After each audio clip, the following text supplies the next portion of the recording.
नमस्कार दोस्तों, स्वागत है आपके अपने YouTube चैनल संस्कृत अड्डा पर। दोस्तों, आज की जो वीडियो इसमें हम करने वाले हैं, आपका संस्कृत वाला कोई सा भी कॉम्पिटिटिव एग्ज़ाम हो, चाहे इसमें आपका यूपी वाला है या फिर राजस्थान में, क्योंकि यहाँ पर भी वैकेंसी निकली हुई है, DT प्लस भी है, UGC नेट है, स्टेट है, मतलब कोई सा भी आपका संस्कृत का एग्ज़ाम हो, तो ये जो आज की वीडियो में हम महत्वपूर्ण क्वेश्चन जो करने वाले हैं आपके सभी एग्ज़ामों के लिए महत्वपूर्ण हैं, क्योंकि इसमें हम महर्षि कालिदास का जीवन परिचय और इसके साथ ही इनके द्वारा जो रचित है विज्ञान शाकुंतलम, इसके महत्वपूर्ण क्वेश्चन आज की वीडियो में करने वाले हैं। क्योंकि कोई सा भी एग्ज़ाम हो, इनसे संबंधित क्वेश्चन एग्ज़ाम में ज़रूर पूछे जाते हैं। और कल वाली वीडियो जो थी उसमें हमने आपका जो है श्रीमद् भगवद गीता जो है उसके मंत्र जो थे वो किए थे, और इसके साथ ही सूक्त जो वो भी हमने किए हैं। अगर आपने नहीं देखी है तो कुछ वीडियो तो आपको इस वीडियो के अंत पे मिल जाएंगी, और बाकी जो आपको चैनल पर जाकर मिल जाएंगी। तो जल्दी से अपना जो महर्षि कालिदास का जीवन परिचय जो है पहले वो देखेंगे, और इसके बाद में इससे महत्वपूर्ण क्वेश्चन। तो महर्षि कालिदास जो है ये गुप्त काल के कवि माने गए हैं, और महर्षि कालिदास संस्कृत के हैं जो कवि हैं, गुप्त काल के संस्कृत भाषा के महान कवि और नाटककार थे। उन्होंने भारत की पौराणिक कथाओं और दर्शन को आधार बनाकर रचनाएं की थी, और इनकी रचनाओं में भारतीय जीवन और दर्शन के विविध रूप से मूल तत्व निरूपित है। कालिदास अपनी इन्हीं विशेषताओं के कारण राष्ट्र की समग्र राष्ट्रीय चेतना को स्वर देने वाले कवि माने गए हैं। कुछ विद्वान उन्हें राष्ट्रीय कवि का स्थान भी देते हैं। यहाँ पर जो है ये उसी समय का चित्र है। अभिज्ञान शाकुंतलम कालिदास की सबसे प्रसिद्ध रचना है, और यह नाटक कुछ उन भारतीय साहित्य कृतियों में से है जिनका सबसे पहले यूरोपीय भाषा में अनुवाद हुआ था। यह पूरे विश्व साहित्य में अग्रगण्य रचना मानी जाती है। मेघदूत महर्षि कालिदास की श्रेष्ठ रचना है, जिसमें कालिदास महर्षि कवि की कल्पना शक्ति और अभिव्यंजना शक्ति अपने सर्व उत्कृष्ट स्तर पर है, और प्रकृति के मानवीकरण का अद्भुत खंड काव्य में जो आपको देखने को मिलेगा। कालिदास वैदर्भी रीति के कवि माने गए हैं, और तदनुरूप वे अपने अलंकार युक्त किंतु सरल और मधुर भाषा के लिए विशेष रूप से जाने जाते हैं। उनके प्रकृति वर्णन अद्वितीय और विशेष रूप से अपनी उपमाओं के लिए जाने जाते हैं। साहित्य में उदार्य गुण के प्रति कालिदास का विशेष प्रेम रहा है, और उन्होंने श्रृंगारस प्रधान साहित्य में भी आदर्शवादी परंपरा और नैतिक मूल्यों का समुचित ध्यान रखा है। कालिदास के जो प्रवर्ती कवि है महर्षि बाणभट्ट, तो इन्होंने इनकी सूक्तियों के भी विशेष रूप से प्रशंसा की है। समय की बात करें तो कालिदास किस काल में और मूलतः किस स्थान के थे, ये तो काफ़ी विवाद वाला है विषय। वैसे तो कुछ कवि को ही छोड़कर बाकी तो जो कवि हुए हैं उनके निश्चित प्रमाण नहीं मिलते हैं कि कौन सी डेट थी, क्योंकि कालिदास ने द्वितीय शुंग शासक अग्निमित्र को नायक बनाकर मालविका अग्निमित्रम जो नाटक है वो लिखा था, और अग्निमित्र जो इन्होंने 170 ईस्वी पूर्व में शासन किया था। तो इसलिए कालिदास के समय की एक सीमा निर्धारित हो जाती है कि वे इससे पहले नहीं हो सकते, क्योंकि जिसके बारे में वर्णन हो जाता है तो इसका मतलब उससे पहले नहीं थे। 6वीं सदी ईस्वी में बाणभट्ट ने अपने रचना हर्षचरित्र में कालिदास का उल्लेख किया था। तो इनके दरबारी कवि थे महर्षि जो है ये राजा हर्षवर्धन जो थे, उनके दरबारी कवि थे ये महर्षि बाणभट्ट। तो इन्होंने इनके जीवन चरित्र के ऊपर लिखा था ये हर्षचरितम। तो इसमें कालिदास के बारे में उल्लेख किया है। अब जिसके बारे में मतलब इसके बारे में उल्लेख कर दिया तो इससे पहले ही वो होंगे, तभी उल्लेख हुआ है। तो तैसी काल के पुलकेशिन द्वितीय के एहोल अभिलेख में भी कालिदास का जिक्र है, तो इसलिए वे इनके बाद के नहीं हो सकते। तो इस प्रकार से कालिदास के प्रथम शताब्दी ईस्वी पूर्व से 6वीं शताब्दी ईस्वी के मध्य में होना तय है। दुर्भाग्यवश इस समय सीमा के अंदर वे कब हुए इस पर भी काफ़ी मतभेद है। तो विद्वानों ने द्वितीय शताब्दी ईस्वी पूर्व का मत, और प्रथम शताब्दी ईस्वी पूर्व का मत, और तृतीय शताब्दी ईस्वी का मत, और चतुर्थ शताब्दी ईस्वी का मत, 5वीं शताब्दी ईस्वी का मत, 6वीं शताब्दी के पूर्वार्ध का मत ये प्रचलित माने थे। तो इनमें से ज़्यादातर तो खंडित हो चुके हैं, या फिर उन्हें मानने वाले कुछ ही लोग हैं, किंतु मुख्य संघर्ष प्रथम शताब्दी ईस्वी पूर्व का मत और चतुर्थ शताब्दी ईस्वी के मत में है। प्रथम शताब्दी ईस्वी पूर्व मत की अगर हम बात करें यहाँ पर, तो परंपरा के अनुसार कालिदास उज्जैनी के उन राजा विक्रमादित्य के समकालीन थे जिन्होंने ईसा से 57 वर्ष पूर्व विक्रम संवत चलाया था। तो ये विक्रमादित्य के समय से ही है ये विक्रम संवत चला हुआ।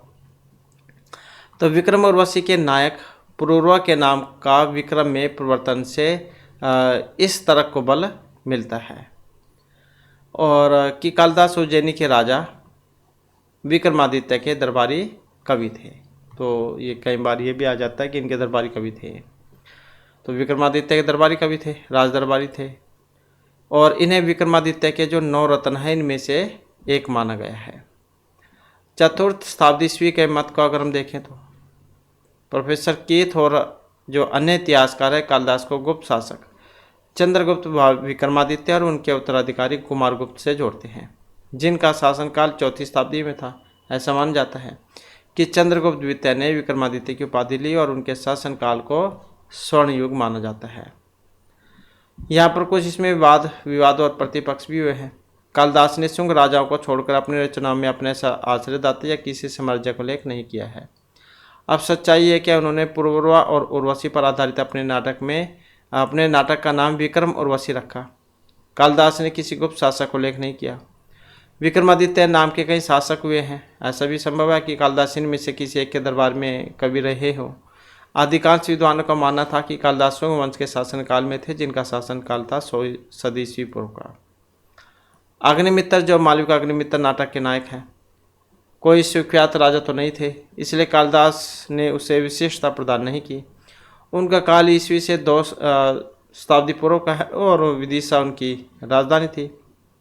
अब कालिदास के द्वारा इस कथा के चुनाव और मेघदूत में एक प्रसिद्ध राजा की राजधानी के रूप में उसके उल्लेख से निष्कर्ष निकलता है कि कालिदास अग्निमित्र के समकालीन थे। अब तो ये स्पष्ट है कि कालिदास का उत्कर्ष अग्निमित्र के बाद 150 ईस्वी पूर्व और 634 ईस्वी पूर्व तक रहा होगा, जो कि प्रसिद्ध ऐहोल के शिलालेख की तिथि थी। अब जिसमें कालिदास का महान कवि के रूप में उल्लेख हुआ है। यदि इस मान्यता को स्वीकार भी कर लिया जाए कि मांडा की कविताओं का 473 ईस्वी के शिलालेख में कालिदास के लेखन की जानकारी का उल्लेख है, तो उनका जो काल है वो 4वीं शताब्दी के अंत के बाद का नहीं हो सकता। अश्वघोष इनके द्वारा रचित है बोधचरित। 3 काव्य लिखे थे अश्वघोष ने, बोधचरित, सौंदर्यानंद और सारिपुत्र प्रकार। तो ये 3 लिखे थे इन्होंने। तो ये महात्मा बुद्ध उनके जीवन चरित्र के ऊपर था बोधचरित। और कालिदास की कृतियों में समानताएं हैं। यदि अश्वघोष कालिदास के ऋणी हैं तो कालिदास का काल 1वीं शताब्दी ईस्वी पूर्व का है, और यदि कालिदास अश्वघोष के ऋणी है तो कालिदास का काल ईसा की 1वीं शताब्दी के बाद ठहरेगा। तो इनके जन्म स्थान की अगर हम बात करें, कालिदास के जन्म स्थान जैसे के बारे में भी कुछ विवाद है। मेघदूत में उज्जैन के प्रति उनकी विशेष प्रेम को देखते हुए कुछ लोगों ने उज्जैन का निवासी मानते थे, और साहित्यकारों ने तो ये भी सिद्ध करने का प्रयास किया था कि कालिदास का जन्म उत्तराखंड के रुद्रप्रयाग जिले के कविल्ठा गांव में हुआ था। कालिदास ने यहीं अपनी प्रारंभिक शिक्षा की थी और यहीं पर उन्होंने मेघदूत, कुमारसंभव और रघुवंश जैसे महाकाव्यों की रचना की थी। तो ये कविल्ठा 4 धाम यात्रा मार्ग में गुप्त काशी में स्थित है, और गुप्त काशी से कालीमठ सिद्ध पीठ वाले रास्ते में कालीमठ मंदिर से 4 किलोमीटर आगे कविल्ठा गांव स्थित है। और कविल्ठा में सरकार ने कालिदास की प्रतिमा स्थापित कर एक सभागार का निर्माण भी करवाया है, जहां पर साल जून माह में 3 दिनों तक गोष्ठी का आयोजन भी होता है, जिसमें देश भर के विद्वान भाग लेते हैं। कालिदास के प्रवास के कुछ साक्ष्य बिहार के मधुबनी जिले के उच्चैठ में भी मिले थे, और कहा जाता है कि विद्योत्मा मतलब कालिदास की पत्नी का नाम था ही। तो इससे शास्त्रार्थ में पराजय के बाद कालिदास यहीं पर गुरुकुल में रुके थे। कालिदास को यहीं उच्चैठ भगवती से ज्ञान का वरदान मिला था और वहाँ महाज्ञानी बने थे। और कुछ विद्वान ये भी कहते हैं कि महाकवि कालिदास का जन्म उच्चैठ में हुआ था और तब उसके बाद वे उज्जैन में गए थे। यहाँ आज भी कालिदास का डीह ही है। यहाँ की मिट्टी से बच्चों के प्रथम अक्षर लिखने की परंपरा आज भी प्रचलित है। और कुछ विद्वानों ने बंगाल और उड़ीसा का सिद्ध करने का प्रयत्न किया है। कहते हैं कि कालिदास की श्रीलंका में हत्या कर दी गई थी, लेकिन विद्वान इसे भी कपोल कल्पित मानते हैं, मतलब मनगढ़ंत कहानियाँ मानते हैं। तो इस प्रकार से जो है इनके जीवन के बारे में कोई पूर्ण जो साक्ष्य है वो नहीं मिलते हैं कि कब इनका जन्म हुआ होगा। करेक्ट डेट जैसे आज के समय में होती है, तो इस प्रकार से कोई करेक्ट डेट इसके बारे में नहीं है। तो जीवन साथी के बारे में भी कथाएं इनके बहुत प्रसिद्ध हुई है। कथाओं और किंवदंतियों के अनुसार कालिदास जो है वो शारीरिक रूप से बहुत सुंदर थे और विक्रमादित्य के दरबार के नवरत्नों में से एक थे। कहा जाता है कि प्रारंभिक जीवन में कालिदास अनपढ़ और मूर्ख थे। कालिदास का विवाह विद्योत्मा नाम की एक राजकुमारी से हुआ था और ऐसा कहा जाता है कि विद्वत्मा ने प्रतिज्ञा की थी कि जो कोई उसे शास्त्रार्थ में हरा देगा तो वह उसी के साथ विवाह करेगी। जब विद्वत्मा ने शास्त्रार्थ में सभी विद्वानों को हरा दिया तो हार का अपमान समझकर कुछ विद्वानों ने बदला लेने के लिए विद्वत्मा का विवाह महामूर्ख व्यक्ति के साथ करने का निश्चय किया था। चलते चलते उन्हें एक वृक्ष दिखाई दिया जहाँ पर एक व्यक्ति जिस डाल पर बैठा था उसी को काट रहा था। उन्होंने सोचा कि इससे बड़ा मूर्ख तो और कोई नहीं मिलेगा।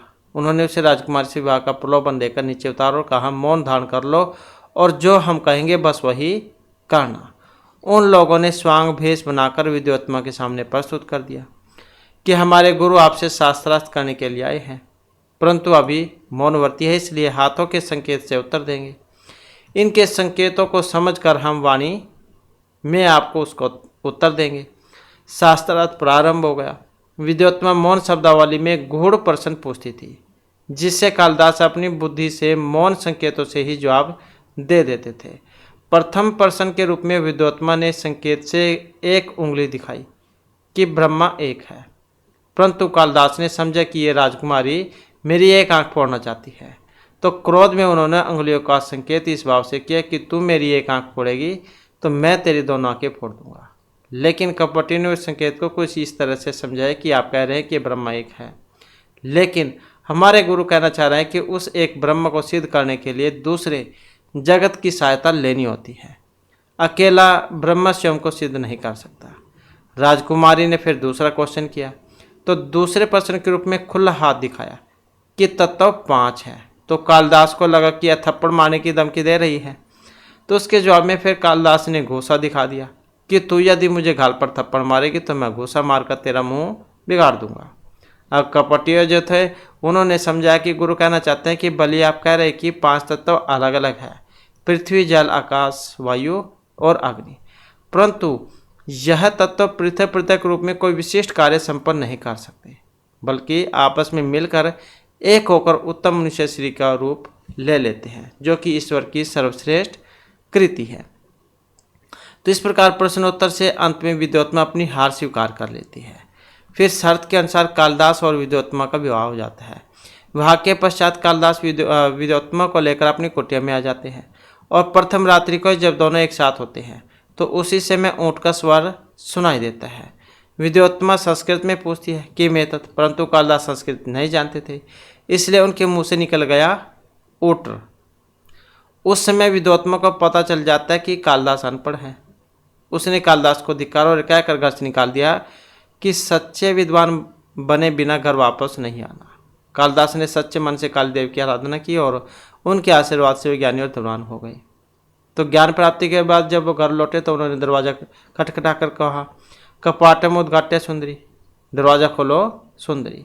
अब विद्वत्मा ने चकित होकर कहा, अस्ति कश्चित वाग विशेष है, कि कोई विद्वान लगता है।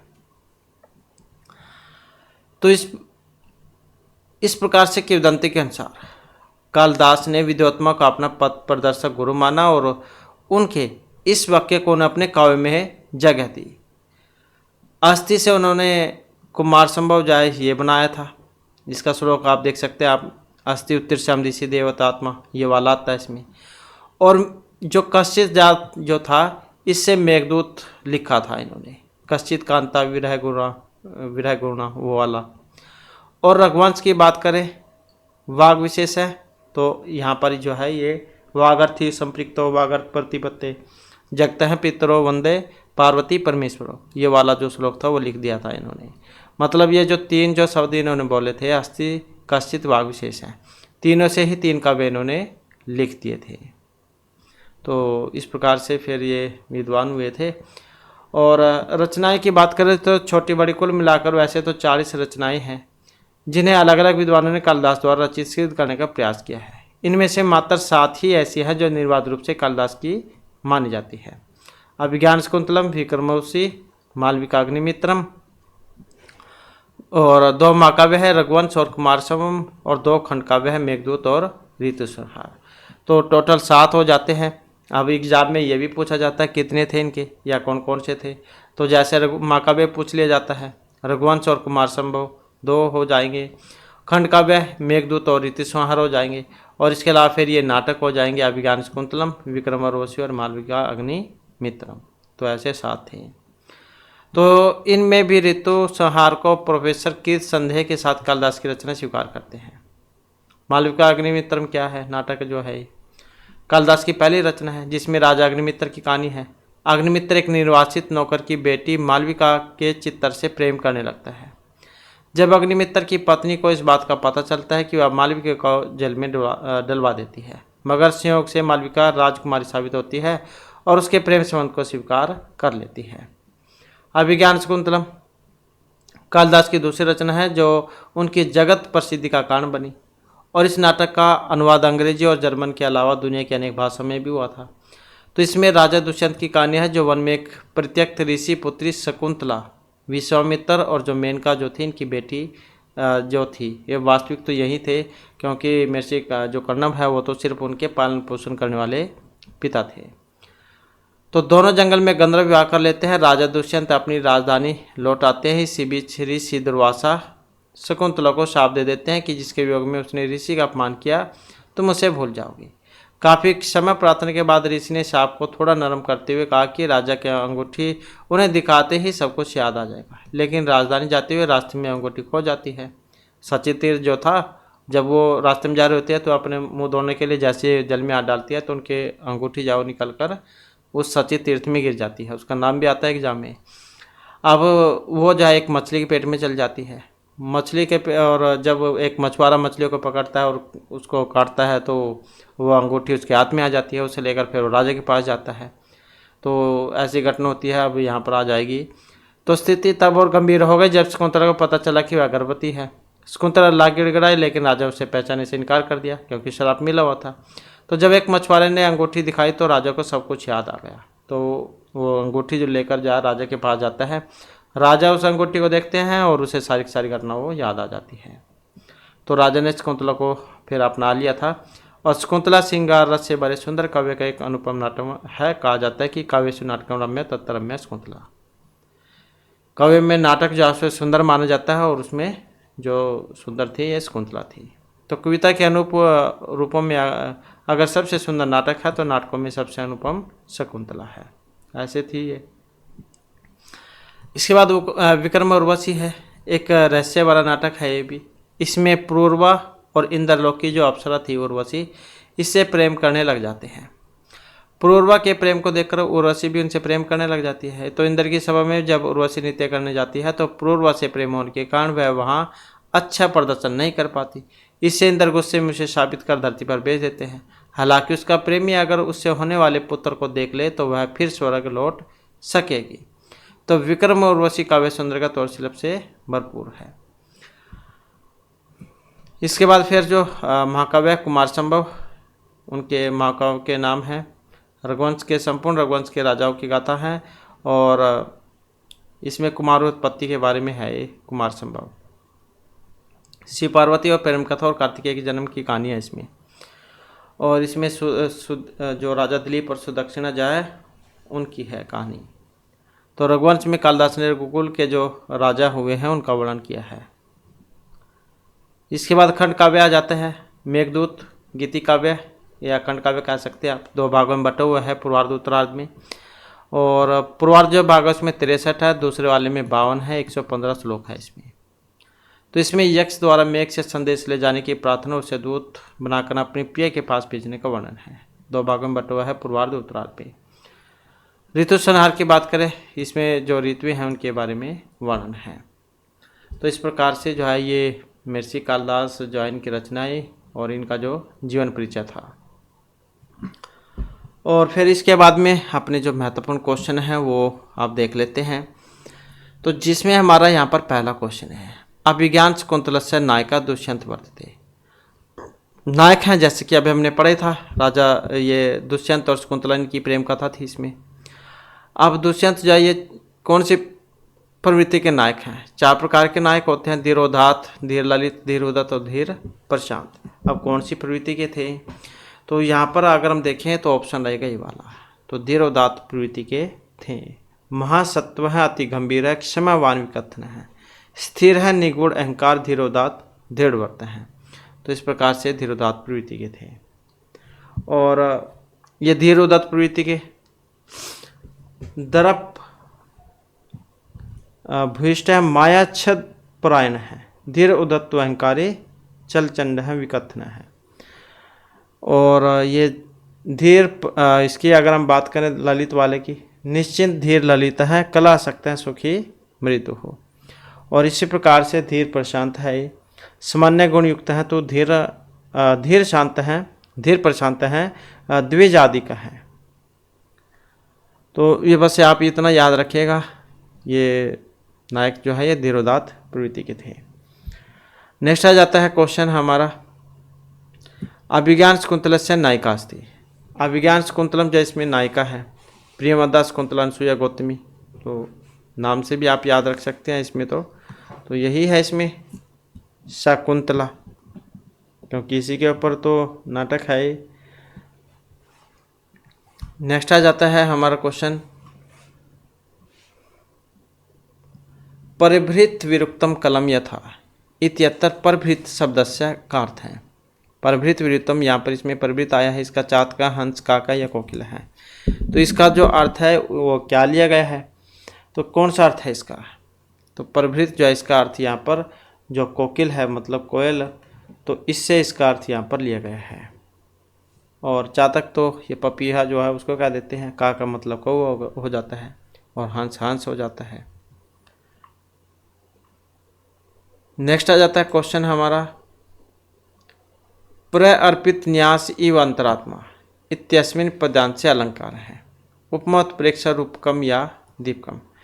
तो किस अलंकार का प्रयोग हुआ है इसमें, तो यहाँ पर जो है इसमें उत्प्रेक्षा अलंकार है।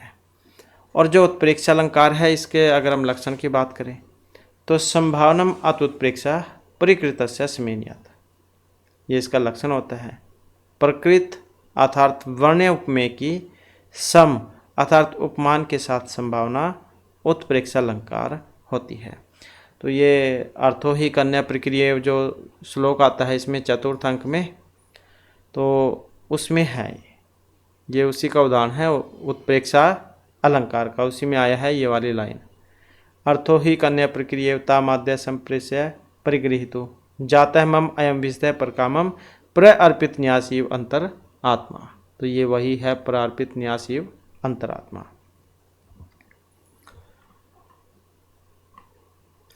नेक्स्ट है अतिथि परिभाविनी, अस्य कथनस्य कथनकार है। अब ये महर्षि विश्वामित्र, कण्व, मारीच है या दुर्वासा, इनके द्वारा कहा गया था ये। तो इसका जो यहाँ पर संबंध है ये दुर्वासा से है। किससे, दुर्वासा ऋषि जो थे उससे है। और ये श्राप दिया था उन्होंने कि तुम जिसके ख्याल में कोई हुई हो तुम उसको ही भूल जाओगी, क्योंकि तुमने मेरा अतिथि सत्कार नहीं किया है। तो ये महर्षि दुर्वासा जो थे इन्होंने श्राप दिया था ये शकुंतला को। नेक्स्ट है इष्ट प्रवास जनित अन्य बल जनस्य दुखानी नूनम अतिमात्र सुदुसहानी इतिम सुक्ति विद्यते मेघदूते उत्तर रामचरित विज्ञान शकुंतले या फिर नीति सत्के। तो कहाँ से है ये ली हुई, तो इसका जो संबंध अगर हम देखते हैं तो यह अभिज्ञान शकुंतलम में से है। इष्ट प्रवास जनित तानी बलजन से है कि निश्चय ही स्त्रियों को अपने इष्ट जन के प्रवास से उत्पन्न दुख अत्यंत असह्य होता है। मतलब जिसका पति दूर चला जाए तो अकेली रह जाती है, पीछे दिन काटने बारी हो जाते हैं। तो निश्चय ही स्त्रियों को अपने इष्ट जन के प्रवास से उत्पन्न दुख अत्यंत असह्य होते हैं। नेक्स्ट आ जाता है हमारा भर्तु भी प्रकृता भी रोषणतया माँ संप्रतिपम गम है। तो यह भी यहाँ पर क्या है, श्लोक आता है चतुर्थ अंक में। तो ये जब शकुंतला की विदाई होती है तो महर्षि कण्व जान को सीख देते हैं कि तुम्हारे जो वहाँ पर मतलब सास ससुर होंगे उनकी सेवा करना, या उस वहाँ पर जो राजा दुष्यंत हैं उसकी अन्य पत्नियाँ भी होंगी, उनके अपनी सहेली सा व्यवहार करना, मतलब अपनी बहन के जैसे रखना उनको। नौकर चाकर भी होंगे उनके साथ भी जो अच्छा व्यवहार करना, लड़ाई झगड़ा नहीं करना। अपने पति के साथ भी अपने लड़ाई झगड़ा नहीं करना। तो कभी भी आपके पति अगर आपको कुछ कह दे तो उनके विपरीत मत जाना। तो ये जो वही यहाँ पर कहा गया था। बर्थोविक विप्रकृता पिरोषणतया मासम प्रतीपम गमे है कि अगर तुम्हें कुछ कह भी देते हैं तो कुछ तुम उनके विपरीत मत जाना। तो इस प्रकार से ये चौथा अंक जो उसमें आते हैं, चौथे अंक में 4 श्लोक महत्वपूर्ण माने गए थे, तो ये उसी में से है। तो इसमें अगर हम देखते हैं तो कौन सा नंबर का श्लोक था, ये 18वें नंबर का। अभिज्ञान शाकुंतलम का चतुर्थ अंक का 18वें नंबर का श्लोक था ये। नेक्स्ट आ जाता है हमारा क्वेश्चन, और ये चारों ही महत्वपूर्ण है वैसे तो। ये अगर इसमें ये देखें तो ये तो हो ही गया है। छठे नंबर का देखें तो छठे नंबर का कौन सा था, यास्यति अद्य शकुंतला, ये वाला था छठे नंबर का, जो 4 श्लोक जो की बात हुई है। 22वें नंबर का था अर्थो ही कन्या प्रक्रिय, ये वाला। और 9वें नंबर का था ये पातुमने प्रथम वेशति जलम, कि पेड़ पौधों को जल पिलाए बिना जो स्वयं जल नहीं पीती थी। तो ये 4 श्लोक हैं। नेक्स्ट है ये सूक्ति उत्तर प्राप्त थे, अर्थो ही कन्या प्रक्रिय, अभी हमने बताई है आपको। अर्थो ही कन्या प्रक्रिय ये चौथा अंक जो है उसमें 22वें नंबर का श्लोक है। तो किस में आ जाएगा ये, अभिज्ञान शाकुंतलम, क्योंकि लड़की जो होती है वो निश्चय ही परायधन होती है। नेक्स्ट है न खलु धीमताम कश्चिद विश्व नाम कस्य ये मुक्ति ही, शार्दवत प्रेमदाय सारंग या फिर गौतमी ही। तो किन की थी उक्ति? तो न खलु धीमताम कश्चिद विश्व नाम, वनवासी होते हुए भी हम लोग लौकिक व्यवहार को जानते हैं। तो कश्यप जो थे ऋषिकर्णव, उनके ऐसे वचनों को सुनकर सारंगरव कहते हैं कि विद्वानों के लिए वस्तुतः कोई चीज़ अज्ञात नहीं होती है। तो किसने कही थी बात ये? सारंगरव ने। तो कश्यप जो ऋषि थे उनके वचनों को सुनकर सारंगरव कहते हैं कि विद्वानों के लिए वस्तुतः कोई भी चीज़ अज्ञात नहीं होती है। नेक्स्ट है मधु दिविरेफ कुस्मिक पात्रे पपोप्रियाम स्वयं अनुवर्तमान है श्रृंगेन च सपर्श निमिलिताक्षिम मृगिम कंडुयते कृष्ण सारे हैं। तो इसके बारे में भी बताना है यहाँ पर। रस कौन सा था इसमें, रस भाव रसाभास या कोई सा भी नहीं। तो यहाँ पर रस आभास है। अब रस आभास क्या है? जब नायक और नायिका के प्रति प्रेम होता है तो होता है रस।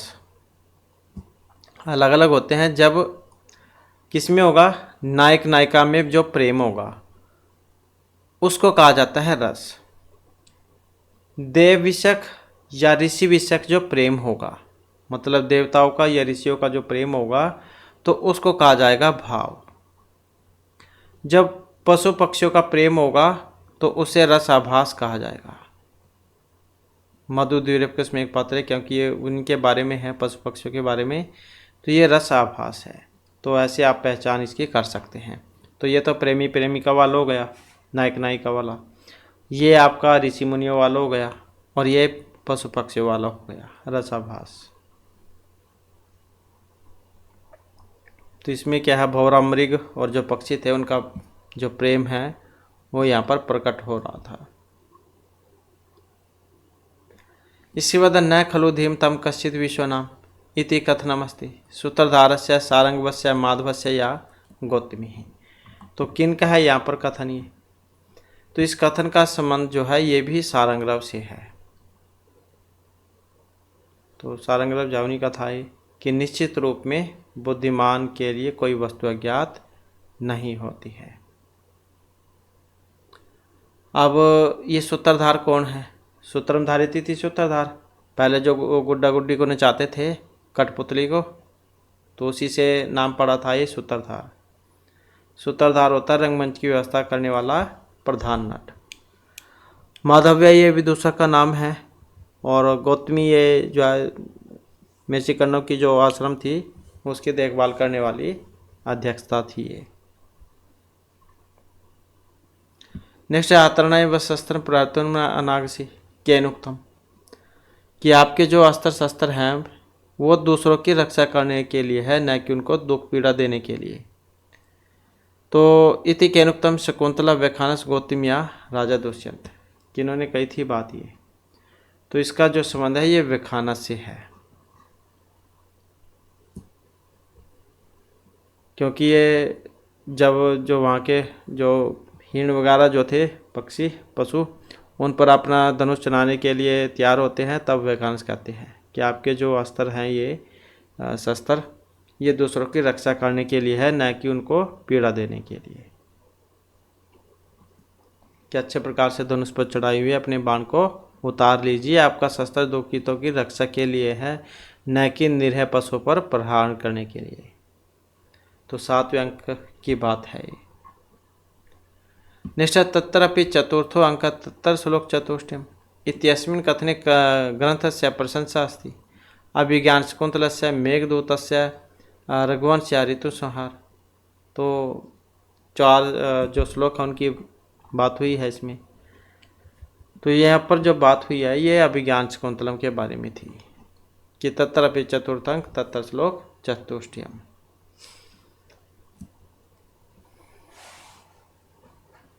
कि चौथा अंक महत्वपूर्ण है, शकुंतला की विदाई थी इसमें, और इसके अंतर्गत भी जो 4 श्लोक आए थे जो कि हमने शुरू में पढ़े थे वे और भी ज़्यादा महत्वपूर्ण हैं। नेक्स्ट आ जाता है क्वेश्चन, किम इवहि मधुरानाम मननम न आकृतिनाम इति यम सूक्ति वर्तते उत्तराम चरिते मेघदूते अभिज्ञान शकुंतले या फिर नीति सत्य। तो इसका संबंध भी आपने बताना है। तो इसका संबंध जो अभिज्ञान शकुंतलम से है। तो इसमें जो है ये जो पहला अंक था प्रथम अंक, तो इसमें शकुंतला को देखकर राजा दुष्यंत कहते हैं कि सुंदर और मनोहारी आकृति वालियों के लिए सभी वस्तुएं शोभादायक होती हैं। कि सुंदर और मनोहारी आकृति वालियों के लिए सभी वस्तुएं शोभादायक होती हैं, मतलब अच्छी लगती हैं। निष्ठा कदापि सत्पुरुषेण शोक वक्तव्य न भवन्ति कस्य मुक्ति विदुष कस्य दुष्यन्तस्य सारंगवस्य या फिर शार्दूलस्य। कदापि सत्पुरुषः शोक वक्तव्य न भवन्ति। तो किन का था यहाँ पर ये विदूषक का था। विदूषक कौन होता है? जो नाटक में जो अन्य पात्र जो उनको मतलब दर्शक जो है उनको हंसाने का काम करते हैं कि सज्जन व्यक्ति कभी भी शोक का पात्र नहीं होते हैं। तो विदूषक का था ये कथन। अब ये तो बात चलो इसकी हो गई। अब अभिज्ञान शकुंतलम जो है इसमें कितने श्लोक हैं? टोटल 196 श्लोक है। ये भी एग्जाम में पूछा जाता है। 7 अंक हैं, सातों के नाम भी एग्जाम में आ जाते हैं। तो प्रथम अंक का नाम आश्रम प्रवेश है, 34 श्लोक थे इसमें। द्वितीय अंक का नाम आश्रम निवेश है, इसमें 18 श्लोक हैं। तृतीय अंक का नाम मिलन है और इसमें 24 श्लोक हैं। चतुर्थ अंक का नाम विदाई है, इसमें 22 श्लोक हैं। पंचम अंक का नाम प्रत्याख्यान है, इसमें 31 श्लोक हैं। षष्ठ अंक पश्चाताप हो जाएगा, 32 है इसमें श्लोक। और लास्ट वाला है पुनः मिलन, क्योंकि इसमें मिलन हो जाता है दोनों का, तो इसमें 35 हैं। तो टोटल 196 श्लोक हैं इसमें। 7 अंक हो जाएंगे। इसके बाद है भवितव्या नाम द्वाराणि भवन्ति सर्वत्र इति एवं सूक्ति कुत्र वर्तते मृच्छकटिके अभिज्ञान शकुंतले शिशुपाल वध के प्रथम सर्गे या कादम्बरी कथा मुखे। तो इसका संबंध आपने बताना है। तो इसका संबंध कहाँ से है? अभिज्ञान शकुंतलम जो उसी में से है। तो अभिज्ञान शकुंतलम नाटक का जो प्रथम अंक है इसमें राजा की दाहिनी भुजा का फड़कना, मतलब इसमें क्या है, राजा दुष्यंत जो थे उनकी दाहिनी आंख जो है वो भुजा जो है वो फड़क रही थी, और जो कि किसका संकेत माना गया था? सुंदर स्त्री की प्राप्ति का। तो राजा दुष्यंत फिर वो सोचते हैं कि जंगल में इसकी प्राप्ति कैसे हो सकती है, अथवा होनहार भावी घटनाओं के लिए मार्ग सर्वत्र हो जाते हैं। मतलब जिसको जो चीज़ मिलनी है वो कहीं से भी आ सकती है। अब चाहे जंगल है, पानी है, कुछ भी हो, जिसको जो चीज़ मिलनी है वो वहीं से आ जाती है। नेक्स्ट है विज्ञान शकुंतलम इति नाटके नांदी अस्ति। इसमें किस प्रकार की नांदी जो है उसका प्रयोग हुआ है। एक होता है नांदी, एक होता है व्रतवाक्य। नांदी होती है शुरुआत में, जो जहाँ पर देवताओं की स्तुति की जाती है तो वहाँ पर होती है नांदी। और एक होता है व्रतवाक्य, वो लास्ट के अंत में होता है। तो यहाँ पर नांदी आई थी, कौन सी है नांदी इसमें, तो नांदी जो है इसमें अष्टपदा है, ये वाली। तो अष्टपदा नांदी का प्रयोग इसमें हुआ है। तो ये भगवान जो है, भगवान शिव, ये है अष्टमूर्ति, तो इनकी स्तुति हुई थी इसमें। नेक्स्ट आ जाता है क्वेश्चन हमारा, और ये द्वादश पदा, ये किस में है। तो द्वादश पदा जो है ये उसमें है महर्षि भभूति के द्वारा जो रचित है उत्तरामचरित नाटक, ये उसमें है द्वादश पदी।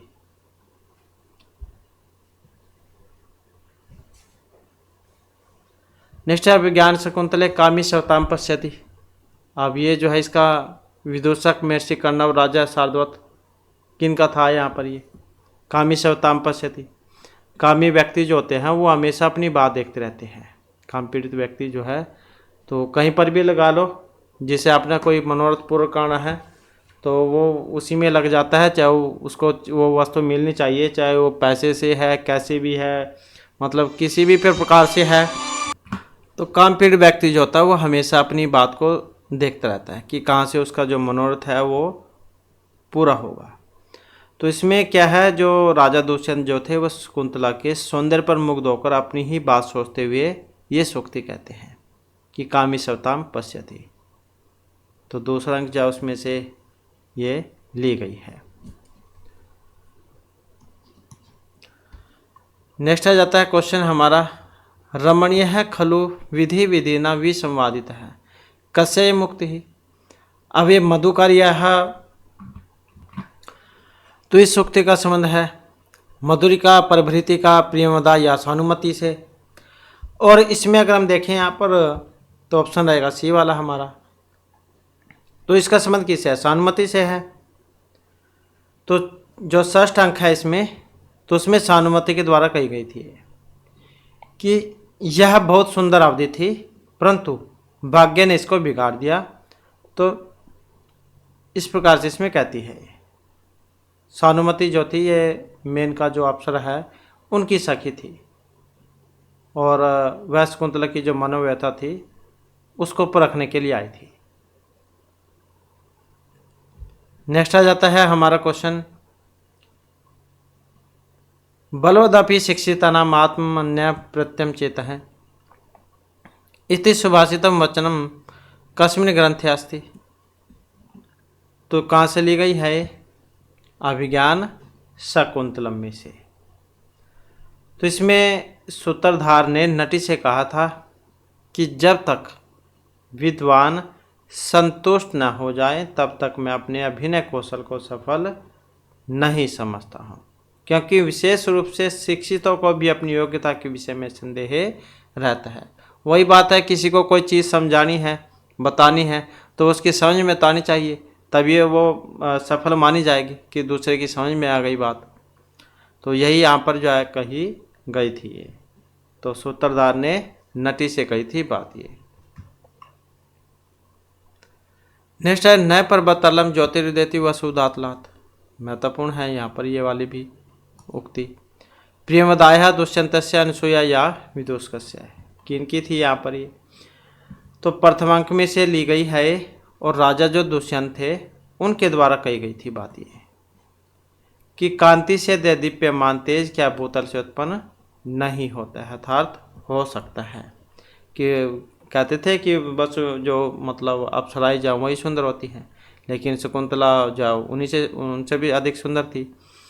तो कि क्या कहते हैं कि सिर्फ अप्सराएं जा स्वर्ग में मिलती है, तो ऐसी बात नहीं है, वो पृथ्वी पर भी मिल सकती है, क्योंकि शकुंतला सुंदर थी तो उनको देख कर ही पर ये बात जो कहते हैं। अब क्योंकि उनको तो वास्तविकता का पता नहीं था, अब वास्तविकता तो यही थी। इसके बाद आ जाता है नेक्स्ट है हमारा श्रेष्ठ यादा सृष्टि ही का आकाशम जलम अग्नि या पृथ्वी ही।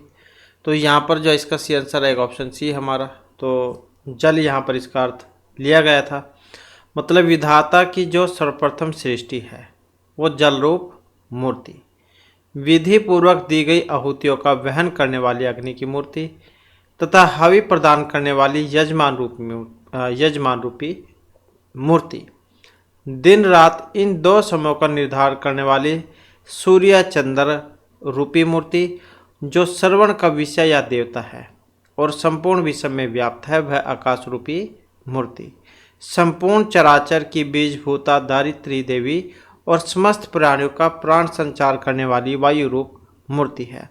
तो इन प्रत्यक्ष 8 मूर्तियों से व्याप्त भगवान सर्वेश्वर शिव आपकी रक्षा करें। तो ये जो हमने शुरू में क्वेश्चन आया था अष्टमूर्ति वाला, अष्टमूर्ति शिव, तो ये वही है। नेक्स्ट आ जाता है क्वेश्चन कस्य नाटकस्य मंगलाचरणे अष्टविध शिव स्वरूपम। तो अष्टविध शिव स्वरूप के बारे में वर्णन हुआ था। तो ये अभिज्ञान शाकुंतलम जो है इसका मंगलाचरण है।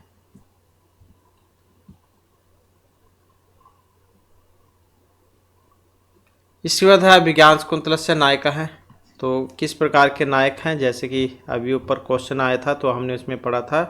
तो 4 प्रकार के नायक होते हैं। तो कौन सी प्रवृत्ति के हैं? धीर उदात प्रवृत्ति के। तो अभिज्ञान शाकुंतलम के जो नायक हैं दुष्यंत, वो धीरोदात प्रवृत्ति के हैं। सपन वासदत्तम में जो उदयन नायक हैं वो धीर ललित प्रवृत्ति के हैं। और वेणु संहार में जो भीम हैं वो धीर उदत प्रवृत्ति के हैं। और मृच्छकटिकम में जो चारुदत्त है वो धीर प्रशांत प्रवृत्ति के हैं।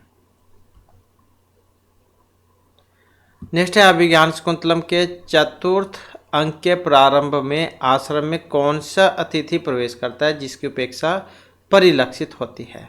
मतलब जब जो उनको श्राप दे देता है, एक तरीके से अगर हम सही अर्थ में समझे तो ये दुर्वासा मुनि ही आते हैं अभिज्ञान शाकुंतलम में शकुंतला के घर पर, जो उनकी अनदेखा कर देती है, मतलब उनकी तरफ ध्यान नहीं जाता, जिस कारण से वो उनको श्राप दे देते हैं।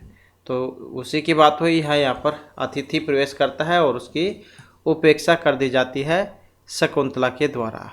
फिर वो श्लोक जो है उसके माध्यम से जो श्राप दिया गया है, विचिंतयन्ति यत् अन्य मानसा, ये वाला। नेक्स्ट है 7 तपस्विनी निर्वृता भवतु। इस पंक्ति में किन के लिए ये जो पंक्ति है किन के लिए प्रयुक्त आई थी? शकुंतला, अनुसुईया, गौतमी या प्रियव्रता, किन के लिए थी ये उक्ति?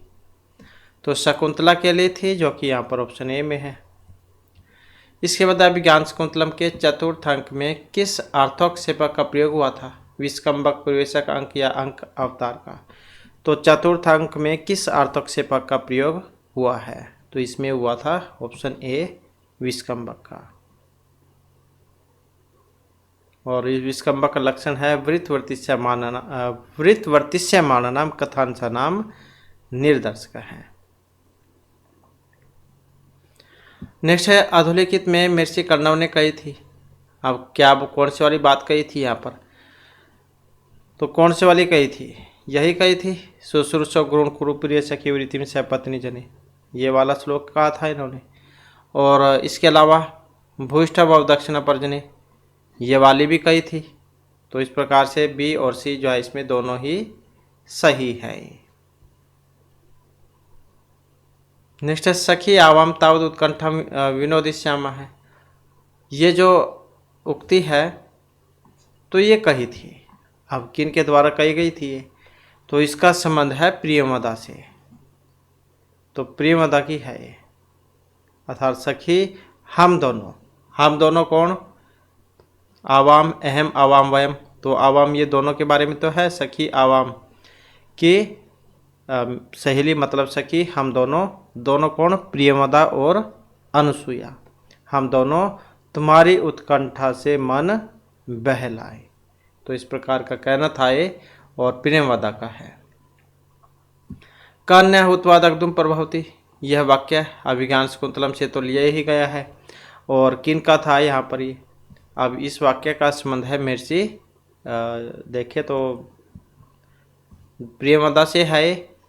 ऑप्शन जो बी में है यहाँ पर, तो इन्हीं का था कि अग्नि के अतिरिक्त और कौन जला सकता है। तो